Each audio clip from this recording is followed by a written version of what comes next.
గారు మీ ప్రభుత్వంలో 2018లోనే దీని యొక్క ఆనమాలు బయటపడి 2018లోనే మీరు సింథటిక్ గీని కొని ఒక ఫ్లేవర్ రావడం గురించి వాసనలు రావడం గురించి అసలు గీ వాసన రావడానికి ఫ్లేవర్స్ కొనాల్సిన అవసరం ఏంటండి?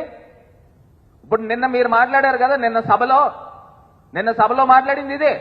బాత్రూముల్లో వాడే సింథటిక్ కెమికల్స్ మీ హయాంలో 2018లో మీరు కొన్నారని నిన్న మీరే ఒప్పుకుంటా ఉన్నారు.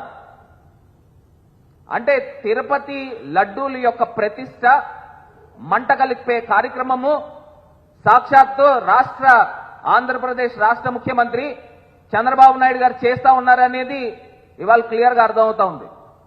కేవలం పొలిటికల్ స్కోర్స్ గురించి సాక్షాత్తు శ్రీ మహావిష్ణువుని రాజకీయాలకు వాడుతూ ఉన్నాడు చంద్రబాబు నాయుడు గారు.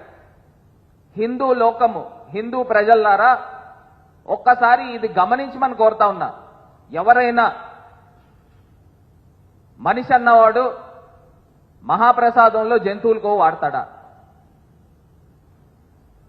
చంద్రబాబు నాయుడు గారు చెప్తా ఉన్నారు.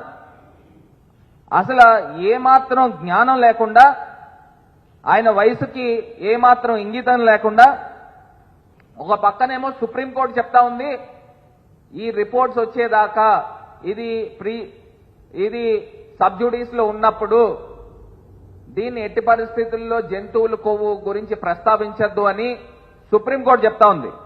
అయినప్పటికీ కూడా చంద్రబాబు నాయుడు గారు అది నెయ్యి కాదు, జంతువుల కొవ్వుతో తయారు చేయబడిన సింథటిక్ గీ అని పోస్టర్లు ఆంధ్రప్రదేశ్ వ్యాప్తంగా పోస్టర్లు వేయించారు.